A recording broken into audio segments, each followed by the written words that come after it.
some quick news, and I'll bring in my guest for the day and everything like that. And then I've got some other matters that I need to take care of. But King Charles II and Queen Camille begin their state visit to the U.S.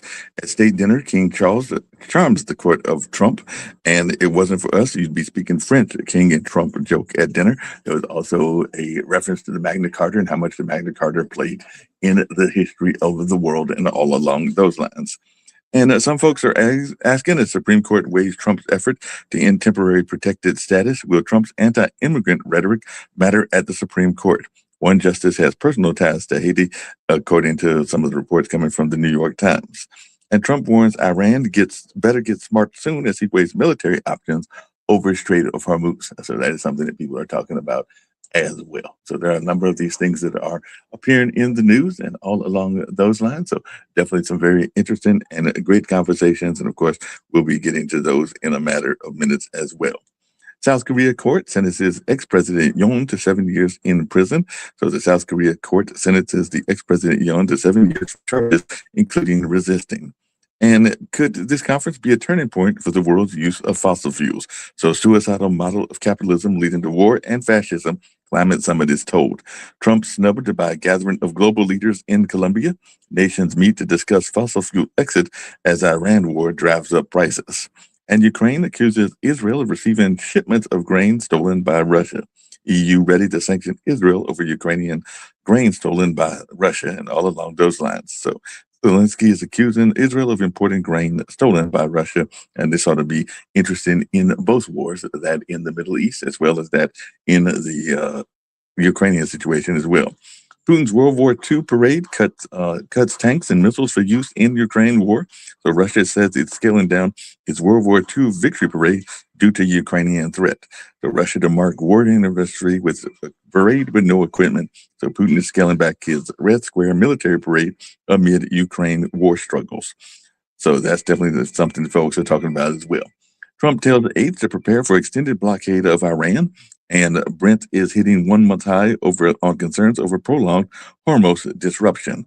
Oil prices jumped to $115 after reports of extended Iran blockade. So that's definitely something that people are talking about as well.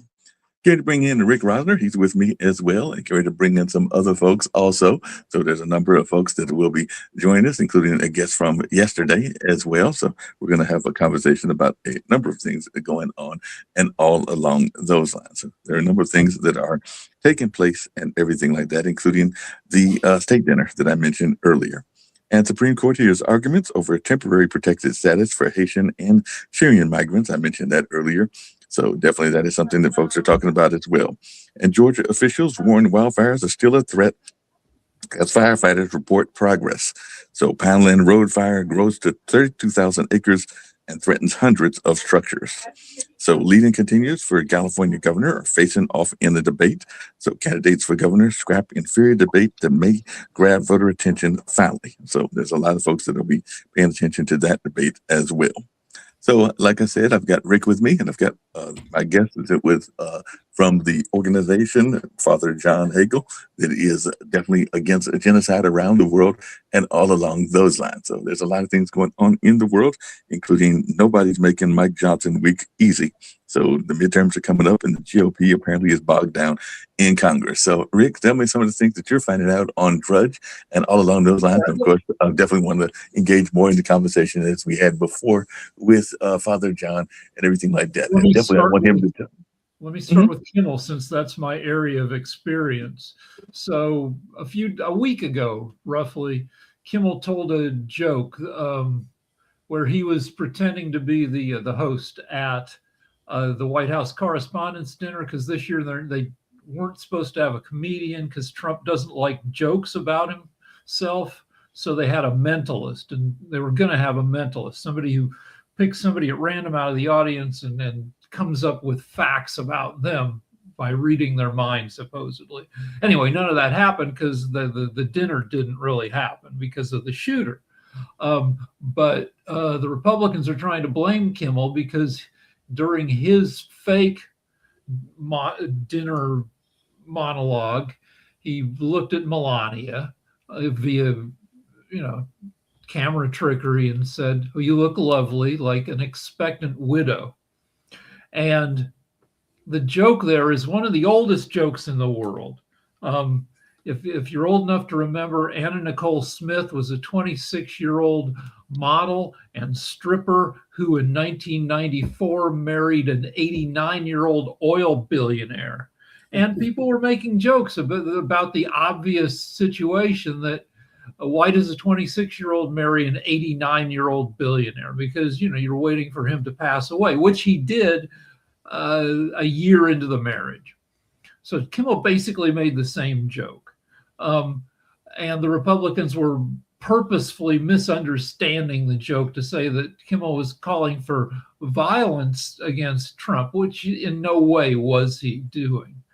But what was interesting is in the middle of, like, the FCC is calling is going after ABC. It's threatening to put ABC's affiliates up for a licensing review. That if you're a broadcaster, every 5 years you have to have your operations reviewed by the government, and they always say you're fine, but the FCC is saying, no, we're going to do it now instead of waiting 5 years. But anyway, last night in Kimmel's monologue, he showed a clip from Trump making the exact same joke about himself yesterday, where Trump was taught the King of England was visiting, and Trump mentioned in introducing him, I don't know whether it was the King's parents or somebody, a couple who was married for 63 years. And Trump looks at Melania and says, sorry, we are not going to make it that long.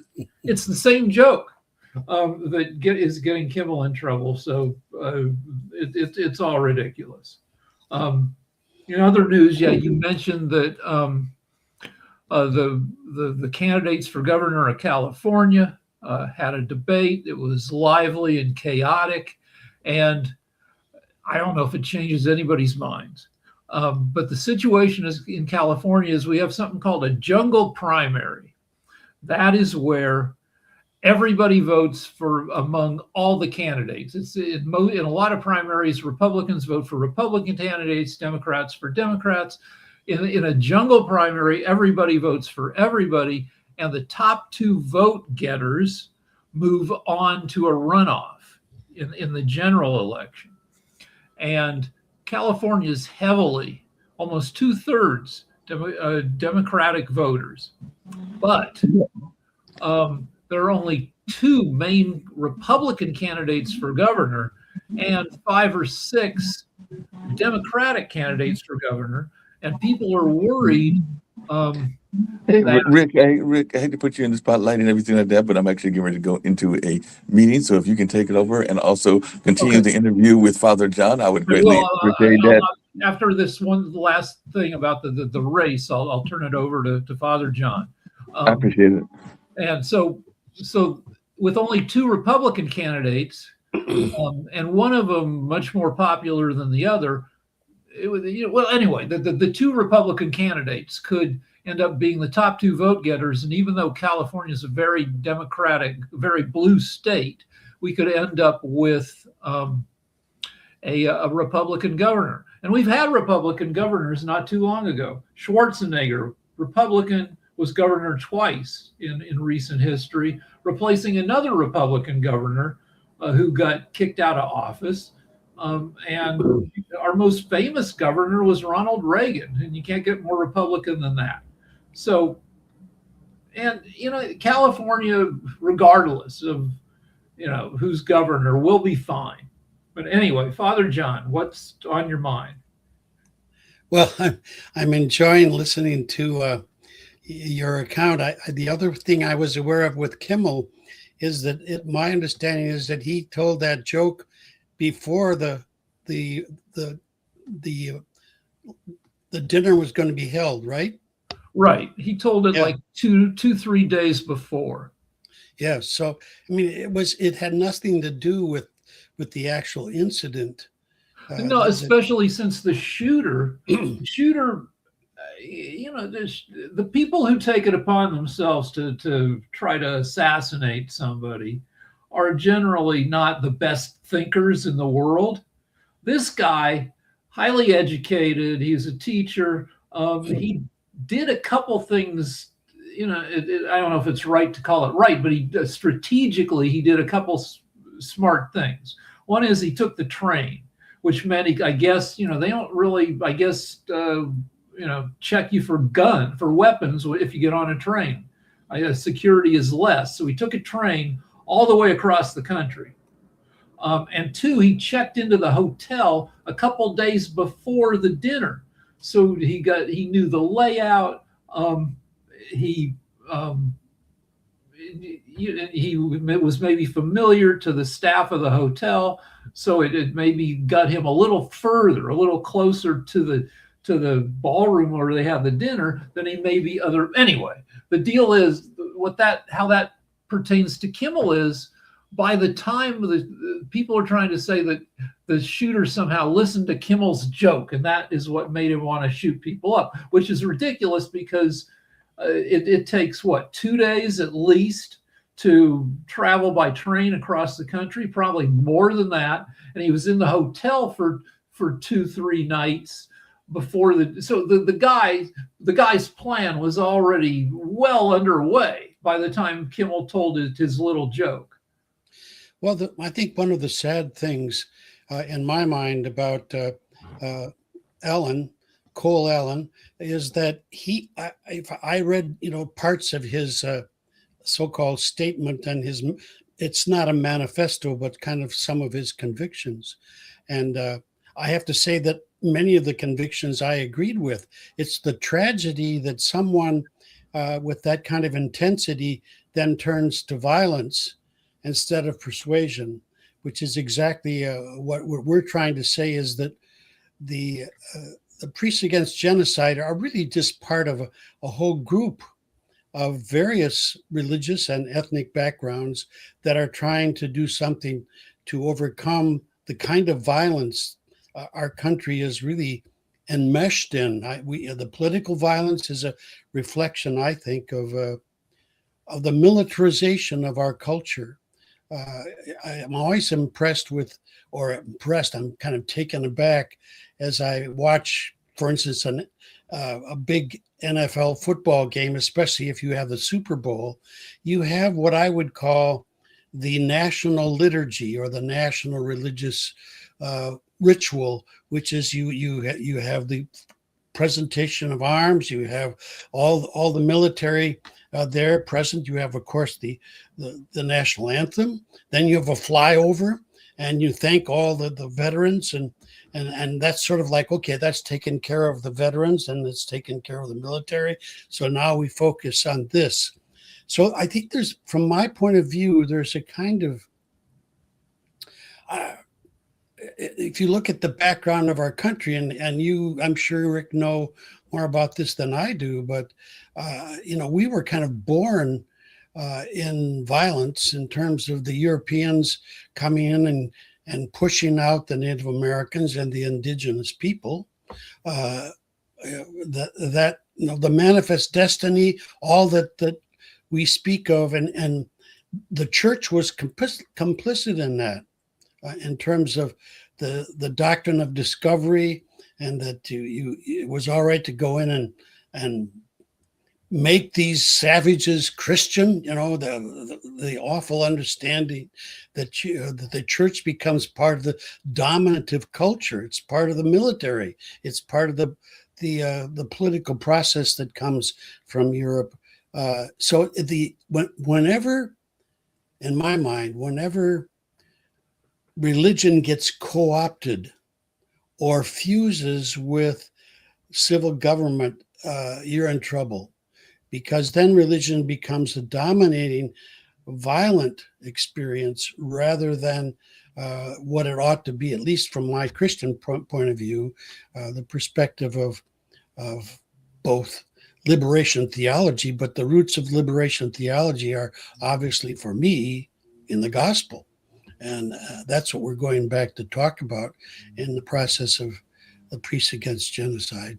So I want to talk about a couple of your things. Sure. One is how we think about ourselves. That for decades after World War II is accurately or not, considered a good war because our opponents, the Nazis, were very bad people. And so we went in there and we cleaned them out. And so we felt like we were good, noble, and sacrificing people. And that is not a bad thing to have a population think of itself as good. And then a bunch of stuff came along to kind of make us more selfish. Social media, everybody's got their own personal information. I blame reality TV to a certain extent. And regardless of what it is, we're probably a more selfish country now. There's a zero-sum thinking, where instead of thinking that we all succeed together, people are thinking, if somebody else is succeeding, that's at my expense, and I have to get mine before somebody else gets theirs. I'm working on a novel about the near future where there are two Jesuses competing in the public. There's old Jesus. Old Jesus is the guy, long flowing hair, holding a baby, a lamb. And then there's another movement, kind of pushed by right-leaning evangelicals called Real Jesus. Real Jesus, and again, this is science fiction, has a crew. He doesn't have long hair. He's got a tight, buzz cut. And Real Jesus doesn't turn the other cheek. He will punch you. He might even be holding an AK-47. So that's thing one. Thing two is the term genocide, which has been coming up a lot with reference to Gaza. And it's an interesting term. When people hear genocide, I think most people, and I especially, Dr. Sharif says he's waiting. He's another guy but I don't have the tools to let him into the discussion. So Mark, if you're listening, anyway, you can't hear the term genocide without thinking about the term Holocaust and the most famous Holocaust, which was Hitler's murder of 6 million Jews. And you have to mention that it wasn't just 6 million Jews. Hitler murdered 11 million people. So 6 million Jews and then 5 million other people he didn't like. Polish prisoners, gay people, handicapped people, communists. He murdered anybody he didn't like. But then you swing back around to the U.S. and we've had two Holocausts. One was Native Americans, and the other was Black people who were hauled. And the numbers killed in each of our American genocide / Holocausts were kind of, it's harder to calculate because it happened over a longer period of time. But the numbers stack up in a horrible way as comparable to the Hitler's genocide. Well, I think your comparison is very valid. That if you understand, as we were talking about, and I mentioned earlier, the whole experience of Native American people, it really was a Holocaust. And so was the whole experience of slavery. I want to go back again to the 1967 Riverside speech of Martin Luther King, in which he said there were three basic evils that he was trying to wrestle with, and that he kind of named as I guess I would call it the nerve, the vital nerve of American culture. And he said it was, as you're pointing out, materialism, or the rich and elite versus the poor, the poverty people. So materialism, racism, and war. And he was speaking about those are the three most virulent forms of violence that the United States brings about. And of course, when we support Prime Minister Netanyahu in the way that we have for the last several decades, not just President Trump, but even before that, the ways that we have poured the kinds of weapons into Israel. And so as a matter of fact, I think that if you look at Gaza, and you again probably know more about this than I do, but Gaza is, from my perspective, like an open air prison. And it's surrounded on all sides, including the blockade of any kind of goods coming in from the Mediterranean. And so, in that open air prison, what you're talking about then is our country furnishing the 2,000-pound bombs. 1,000 of them were still thinking of sending them, plus the huge Caterpillar tractors that go in, and the Caterpillar tractors don't go in to clean up. They are part of the brunt of the IDF coming in with the tanks and the infantry behind them. They go in and destroy the buildings, and if anybody's left, then they shoot them from the tanks or from the infantry. So between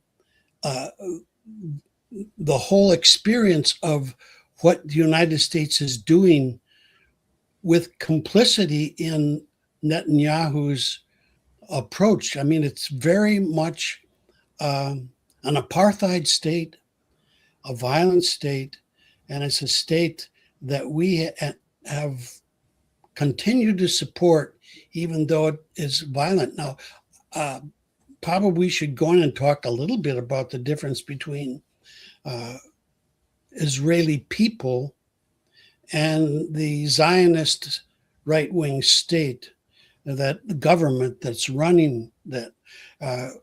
Priests Against Genocide, if you read the Constitution or the brief description of what we are about, is that we are not against anybody. In fact, from our Christian point of view, our roots are in the Jewish experience of the lived people, and obviously Jesus is a Jewish person.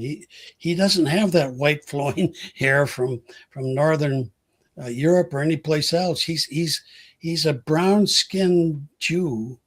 I'm sure that if he'd have come across the Rio Grande in the last year or so, the right-wing Christians would have thrown him back across the whole Rio Grande and back into Mexico. Yeah, Jesus didn't look like, if you look at historical analysis of what Jesus looked like, he was a little guy. He was maybe 5'4", which still made him pretty tall because the average height back then was 5'2". He probably had bad skin because everybody back then got smallpox, which just tears up your skin. And you were talking about his skin color. He probably had, he didn't have long flowing hair. He probably had tight kind of curly hair. But okay, so there are the trouble as a Jew. I'm distressed by Netanyahu and his government. The one problem, well, Netanyahu is pretty much Israel's Trump. He's waging war to distract from. He's been on trial for corruption for, I don't know, close to a decade, and he keeps holding power and continuing the war to put off his prosecution, which is similar to what Trump does to avoid, the Epstein stuff, to distract from it. And Israel doesn't have a two-party political system. They've got like a 50-party political system. It's like that parliamentary deal that England has. Mm-hmm. And to have a coalition, you need to bring all these little parties together to get a majority, which enables you to govern. And sadly for Israel, Netanyahu has formed a coalition with the worst, most right-wing, most anti-Palestinian, most violent parties. So it's Netanyahu who's bad in league with people who are even worse, because to the west of Israel, you've got Gaza, which is 150 square miles, which is nothing. Smaller than any of our states by far, smaller than a lot of our cities, this little strip of land. But to the east, you have the West Bank, which is, everything's confusing about the situation. Why is it? Because it's the West Bank of the River Jordan. They really should call it, like they do. They call it East Jerusalem. But anyway, over here, you've got Palestinian people who've lived there for centuries being encroached upon violently by ultra right wing. They would be the MAGAs of Israel, Israeli settlers who just go ahead and beat up and shoot the Palestinians and take their land. And you know, Israel is justified in feeling threatened by Hamas, which governs Gaza, but there's really no threat on the West Bank from the Palestinians there. And so, yeah, Israel is behaving terribly. Hamas, which governed Gaza, they behaved terribly. They went ahead. Now 2.5 years ago, they slaughtered, I think, 1,200 Israelis in a sneak attack. And then we get back to the term genocide. So, you know, with the Holocaust, Hitler's Holocaust, it was very clear it was a genocide in that you had 6 million Jews and 5 million other enemies of Hitler just straight up murdered in roughly 3 or 4 years. But what happened in America is you kind of had a rolling Holocaust with the Native Americans. It rolled out across 2-3 centuries. Slavery rolled out across 2.5 centuries. And so it wasn't as clearly a slaughter because people survived. You know, the Native Americans kept making more Native Americans. So it's not like they were all wiped out like the Jews of Europe were. Similarly, in Gaza, people can argue it's not a genocide because Israel has killed 3% of the Gazans, which is something more than like 70,000 out of 2 million,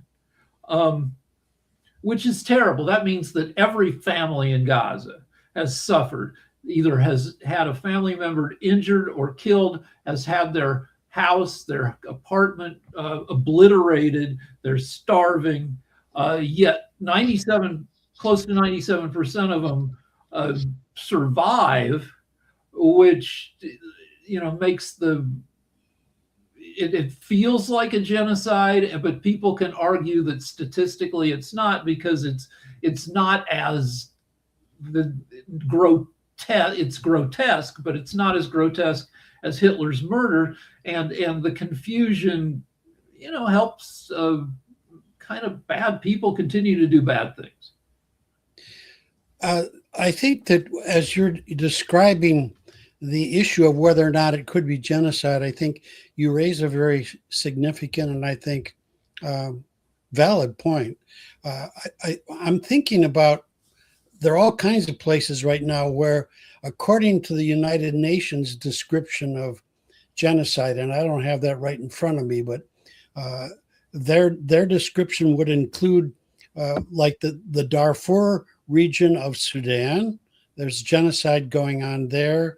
The Myanmar, the Rohingya people, the Muslim people there, obviously Gaza, but also the Democratic Republic of Congo, where that's way back, not all that long ago, the Tutsis and Hutsi, that whole battle, and that there was genocide at a profound level. So basically, I'm going by what the United Nations and international law, which I'm not an expert in, has agreed upon. And there's so many Israeli scholars also who say it has all the qualities of genocide, because it's probably more than just killing them outright and the bombing and destruction of their livelihood and the places where they're living.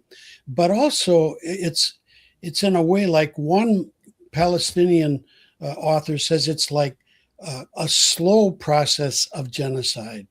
that they're just going to keep them in this open air prison and continue to uh, just wait for them to die, or else move them all out, like President Trump would prefer to do, is just turn it into the Riviera of the Mediterranean. Right. So Gaza has 25 miles of beautiful beaches, or beautiful once the destruction is cleared away. Right. And and which Trump talks a big game about turning it into a resort, and he's a big talking kind of jerk, but it is tempting to think, well, what would happen if you just went in there and won over the hearts, instead of killing the Gazans, won over their hearts and minds by throwing a bunch of money at them to rebuild, and did some kind of occupation to make sure that like bad guys didn't end up in power again. But nobody wants to do that at this. Everybody has kind of a, they want to leave it to Israel. We have a guy on our show who makes a couple points that are, I don't know if they're, one point seems semi-valid. That when you have Hamas lives among and hides among the general population, and Sasha would tell you that in situations like that, that you can't eradicate a force, and Israel's doing it not only in Gaza but in Lebanon with Hezbollah. Hezbollah is running Lebanon like a mafia state. There is they're thugs, they're terrorists, but there's no other effective government in Lebanon. And Israel is getting in there and they're blowing up Lebanon to try to get Hezbollah.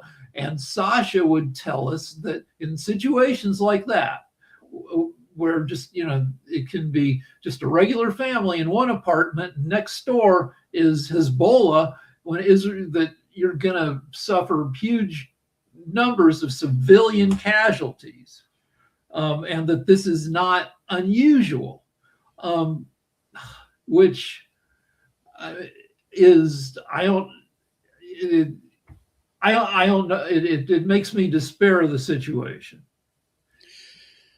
Well, I think that it would be interesting if, as you're saying, there could be some kind of throwing, as to use your term, throw a lot of money at them and rebuild the place in a somewhat, whatever the occupation would look like. But the key here would be that the Palestinians would have a voice in that. And so far in the so-called Board of Peace that President Trump is trying to put together, there's no voice. There's no way that the Palestinian people can say, this is what we are willing to accept if we can rebuild our country, rebuild our land. And if the plan is ultimately to rebuild Gaza, that's not the same as rebuilding the Riviera. I mean, it would be, the occupation would have to be, I suppose, a mixed thing. It'd be, I'm sorry that Sasha cannot be with us today, because his perspective, I think, in addition to yours, would be very valuable. But I think that it's a complicated situation. I certainly recognize that, and I'm basically trying to go by what the international community and the United Nations has described as what makes for genocide. And the International Court in Brussels has basically said that it certainly presents itself as having all of the bases and the description of genocide. But I'm open to hearing otherwise. So when you look at Germany and Japan after World War II, these were the bad guys of World War II. That's right. But the Allies occupied them for years afterwards. And in Germany, I think 80% of dwellings had been obliterated. They were starving, and we occupied them. 1 million Allied troops and other personnel occupied Germany for like 4 years and helped rebuild and helped, I think the old hardcore, believers in Hitler, I don't think they ever stopped believing. Somebody who was 65 during World War II probably went to their grave, still thinking Hitler was liking Hitler, but they just learned to shut up because they made it illegal to be a Nazi after World War II. And we helped, and since the late 40s, Germany's been, and Japan, they've been some of the best countries in the world, like well-behaved, strong economies, deploring what happened during World War II. But we got in there and occupied them. Gaza has had terrible political leadership since Israel became a nation in 47 or 48. And yeah, money was thrown at Gaza, and Hamas took all the freaking money. And Hamas was able to win the last election they had, which was decades ago, I think, because the previous government did the same thing. They kept all the money for themselves. So they've terrible government, never an effective occupation that was dedicated to the people of Gaza. Israel got in there with maybe 8,000 people, occupied them for years, but not enough people and not the right, not the right point of view about what they were there for, So yeah, you would need to, anyway, you go ahead. Well, I think what you're talking about that made the difference in the so-called good war, and I think that at that point, with fascism, with Nazism, and also with communism, with the Soviet Union at the time, were all both authoritarian police states, fascist states, Germany and Russia. But what I think happened at the end of the war with both Germany and Japan is the Germany in Europe was the Marshall Plan. And the Marshall Plan was, I'm thinking right now, what if the United States, instead of attacking Iran, like we've done, said, what if you agreed, according to the agreement we already had under President Obama, if you agreed not to enrich any more uranium and build a nuclear bomb, we'll stop the sanctions, we'll support your people, provided you also work toward a more democratic government. I mean, what if we used a Marshall Plan approach instead of what's happened is we've cut off all U.S. aid.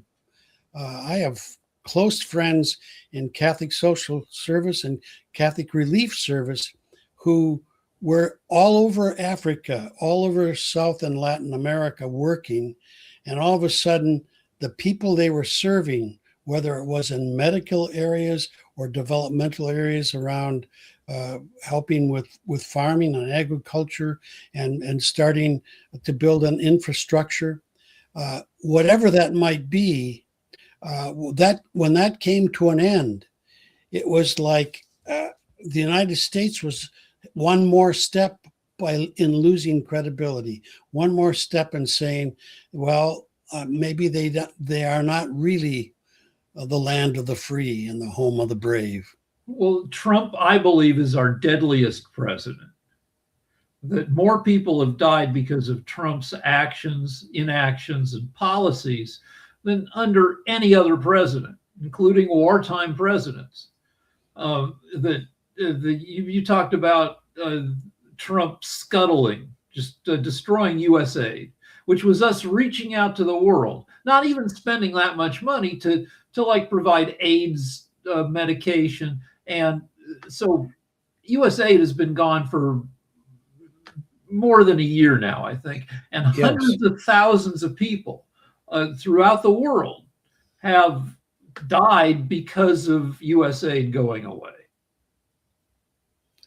They have, and I think that is such a tragedy because it was one way that we as an imperial, I think, I hesitate to say that, but I think in some ways we are an imperialist a presence in the world right now. We are kind of the equivalent of what Rome would have been back in the Pax Romana, the time of Jesus, and the Jewish people were really oppressed in the whole area of Palestine, and so I think that the possibility of moving toward a more integrated approach to peace here, Trump has not been any help, as you're pointing out. I did not know what you just said about more people have died. Well, I'm making an unfair deal. So, during Trump's first 4 years as president, 1 million more Americans died than during 4 years under any previous president. Only a third of that was due to the U.S. just being a bigger country with more people to pass away. A lot of it was COVID, and I believe between 1.2 and 1.5 million Americans died from COVID, which is more than the number of Americans who've died in all of our wars combined. And, if there were a different president, would COVID have been, I believe it would have, any other president, that death toll would have been maybe half of what it was under Trump. But yeah, these other policy decisions under his second term, the people dying are mostly people elsewhere outside of the U.S. The U.S. has 800 military bases on foreign soil. Yes. Under previous presidents, we were an empire, but a more benign empire. Now the U.S. has a checkered history of meddling with other countries, but we've also been generous to people because it worked for us. The other people on this channel will tell you that after World War II, America had half of the world's manufacturing capacity because Europe was in ruins. We owned the world, and it worked for us for decades. That we were the world's friend. The Marshall Plan was basically saying to Germany, well, we blew you up, we reduced you to rubble, now we're going to help you rebuild. And they did like amazing things like the Berlin airlift, where Berlin was starving and was also kind of occupied by the Soviets, and it was hard to get the food there, so we just flew in a bunch of cargo planes and just brought in hundreds of tons of food to the starving people of Berlin. And as much as we had a great victory in World War II, we had a great post-war victory. That's a good way to put it. I mean, I keep thinking about all the billions of dollars that we've already spent just destroying people and places in Iran. And what if that was used for the purpose of good medicine or trying to work out some kind of equality in our country? I mean, to go back to the three basic, whatever you wanted to call them, the three basic evils that the United States is basically living with in terms of the militarism. I mean, everything about our culture ends up being militarized. ICE becomes a kind of a proto-military presence out in the cities as kind of a reminder that if push came to shove and Trump actually went and said, this is an emergency, I'm calling out the army, what would prevent that? I I mean, that would be Well, he something did that. He rolled the army into L.A., which didn't work for him because L.A. didn't like it, didn't take kind.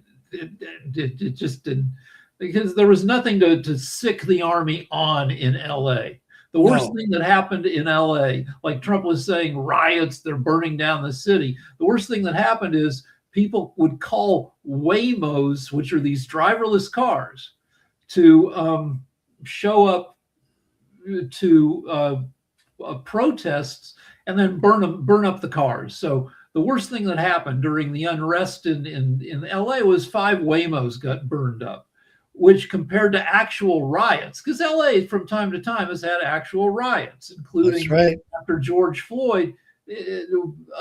George Floyd, a bunch of businesses and a bunch of police cars got destroyed. Way more than 5 driverless Waymos. So Trump looked ridiculous for doing that.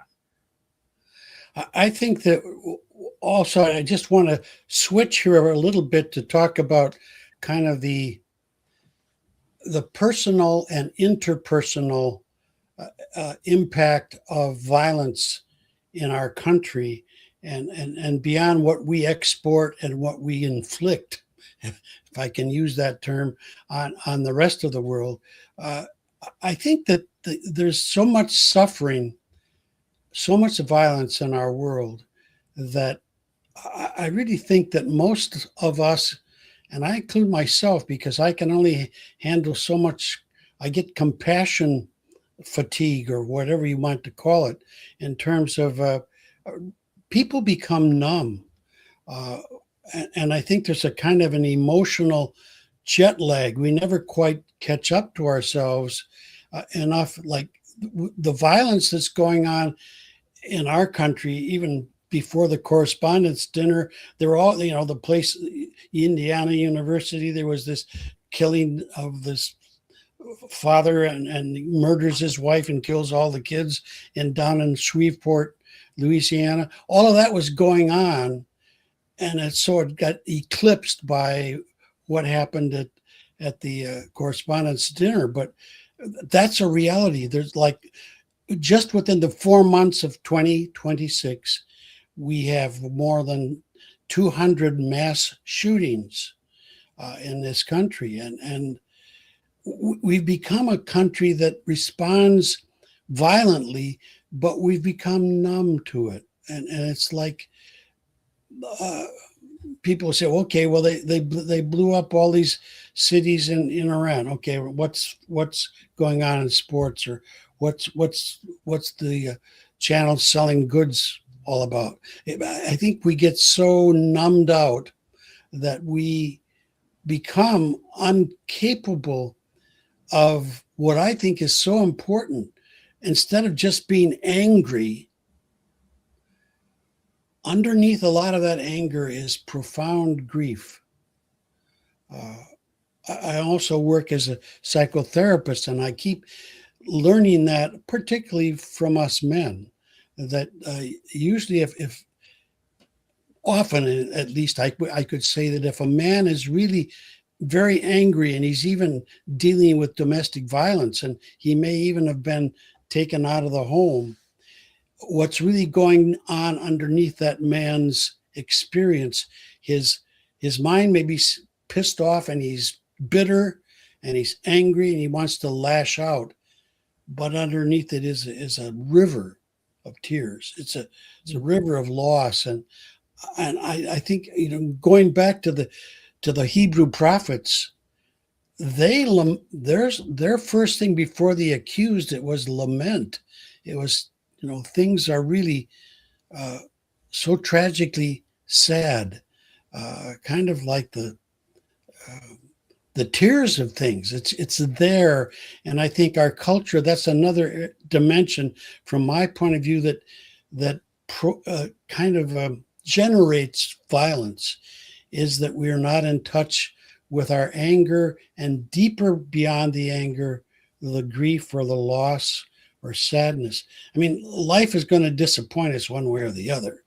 It's not going to be what we want it to be. And I think sometimes that expectation in our country, like where there tends to be right now more towards a kind of a unfettered capitalism, where you're able to just say you can keep competing, you keep getting better. Well, what happens is that then you have 19 billionaires that own what 16% of whatever it is of the gross national product. So, I mean, what you're talking about, I believe, part of this whole deal is denial, where we just had a huge national tragedy that COVID killed well over 1 million Americans, 80% of them seniors, grandmas, grandpas, and we have kind of just tried to, there's a huge national denial and forgetting. And I look at our time, even in the term MAGA, Make America Great Again, embodies a lot of denial because, people like to ask, well, when was the great you're talking about? And, they're never specific, but you assume that they mean the 50s, where you think about, the white suburban family where you only needed one job. The dad goes off to work, the mom stays home wearing pearl necklace and a swingy skirt like on Leave It to Beaver, and that paves over how even during that era in America, a lot of people had it not so great. Now with the violence, again, we're if we haven't already hit this number, we will in the next 2 years, which is an average of 2 guns in America for every American adult.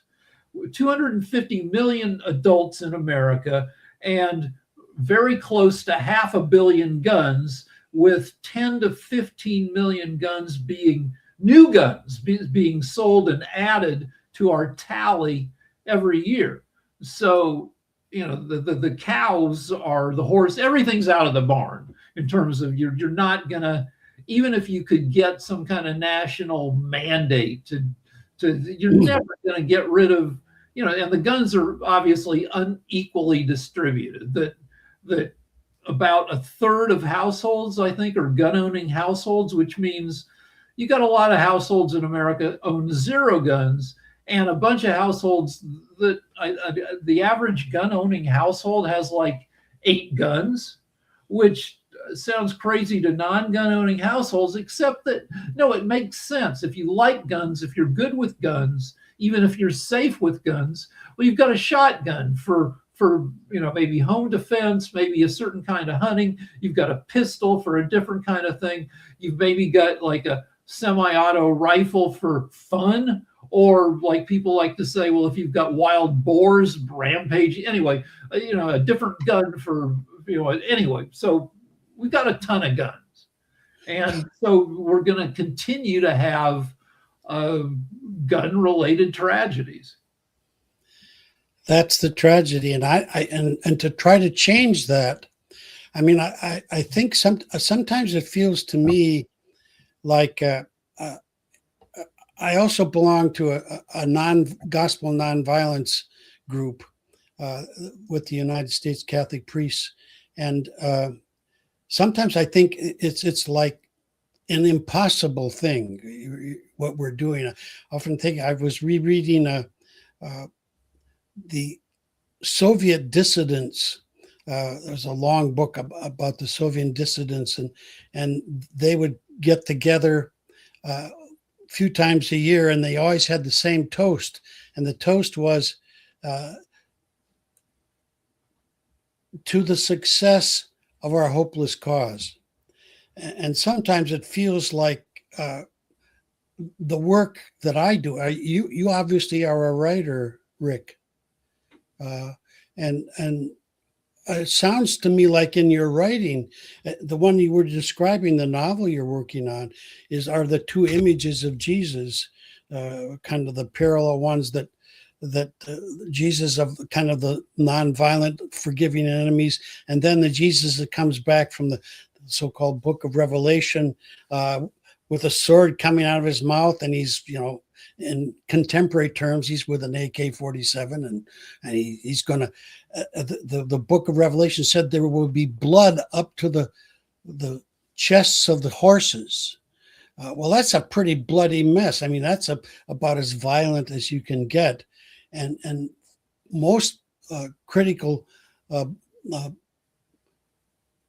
biblical scholars will say that whoever the author of that book is, they were full of revenge and bitterness and anger toward the Roman Empire.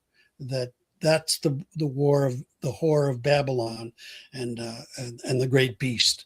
And so what's happened is that Christian nationalism has taken over those metaphors and turned the United States into the army. They're trying to turn the army into a kind of a weapon of God's divine wrath. Wrath is a real big word for them. And they're going to be the ones who implement and make present the wrath of God. And it's just off the wall crazy. Yeah, well, the Book of Revelation is a zero-sum kind of document where I believe, and you know better than I do, that that it lays out how the forces of good and evil will square off across. Everybody, all the good Christians get raptured. We know that. Right. And then among the rest, there are still some semi-righteous people among the unraptured. They just didn't happen to get their Christian acting. Anyway, there's been a whole set of books, the Left Behind series, the movies about the good people struggling after rapture as the events of Revelation play out. But I believe in the book that only 144,000 people make it into heaven. That's right. That's a pretty obsolete number. Certainly is, yes. And that's the problem with the literalizing metaphor. We don't understand the historical circumstances in which those writers were operating. They weren't historians. They weren't trying to give us the news as they observed it. They were trying to tell us what's the truth of what's going on beneath it. And there are two parallel tracks. Is God a violent God, or is God a nonviolent God? And it can be argued both ways.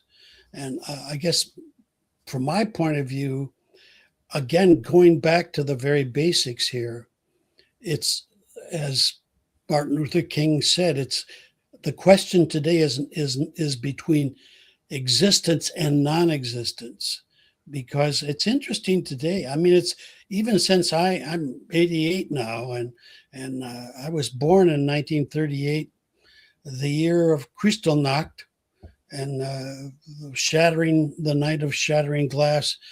I grew up as a kid with the Second World War going on all around me, and that was just kind of what I was formed in. And I remember in high school reading a book or a statement by Albert Camus it was called The Problem of Humanity.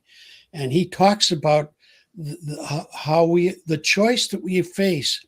And he was a young man, a boy growing up in the First World War, and he was in the French Resistance in the Second World War. So he just knew war all the way through his life. He basically was saying is that it's either murder or love. And with all the talk these days that humanity may not make it, whether it's environmental crisis or whether we blow ourselves up with nuclear weapons or we simply, whatever would happen, there's an apocalyptic kind of Armageddon perspective that is here today that I really think comes from a lack of trusting or a lack of believing that we can change. Humanity can change. We're not predestined or somehow funneled into being violent, not So ultimately. I have this crazy theory that that the 30 years after World War I were really bad years for the whole angry years. You had the rise of fascism. You had the Soviet Union. You had the rise of the KKK. You had a depression, and it was all topped off with by World War II. And what kicked it all off, we had a bad end to World War I with punitive, we made Germany the bad guy in the whole thing, and we punished them. But also we had this flu epidemic where at least half of the planet got flu. And I think it messed up people's brains and made them possibly more susceptible to anger and violence. And we've just had a huge pandemic. And if you look at the way people drive and behave, I think that maybe COVID has just like goosed our brains a little bit and made us maybe more susceptible to violence and nonsense. And one more thing is AI. Like you mentioned, all these threats to humanity. I'm more concerned about AI than climate change. I think that climate will fix that. Nuclear war, that's a major risk, but I still think AI is going to be a more pervasive risk, and it's going to transform everything and everyone. And we have to figure out how to incorporate humanity and ethics and give ourselves a soft landing, is what I call it in my novel, where how can we transition to this weird new future without apocalypse? Wow, you put that well. I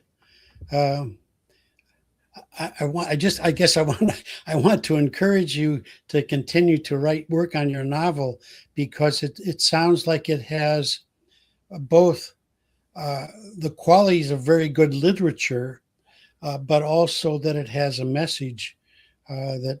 No, it's not literature. I'm not a good enough writer for it to be literature. It's I'm making it just chaotic and out of hand, and just trying to make it entertaining, and maybe sneak in some moral reasoning here and there. Okay, I see what you're doing. That's interesting. Yes. I have another meeting. Okay. Was this program was supposed to be about an hour? Yeah, we've been talking, we've gone over, and I don't really know how to end it except by clicking out of the thing. But yeah, we should probably sign off. And thank you for your discussion, and let people know how to find out more about Priests Against Genocide. They can do that right now. Either contact me, and I don't have my, I can give you my phone number. I can give you also my, what if I give you my email address? That's better. Yeah. Okay. Yeah. I think I'll give the email address. That would be the name that's there. It would be John L. as in Lewis, John Lewis Hegel at gmail.com. Okay. So that's as simple as my name, but just add the L. All right. Thank you. And I don't know how many people are watching. That's one thing about these shows. We don't know whether it's 300 people or 3,000 or just 3. So, but the other thing that they can do is just Google Priests Against Genocide, and if there happen to be any priests out there who are listening to this, we would certainly welcome you joining us. And at the end of any and one of those Priests Against Genocide in Google, you can find the place to click and you can join it. So please do. Thanks so much, Rick. Thank you, John. I really enjoyed the conversation today. Me too. Thank you. Okay. Yeah. Bye-bye.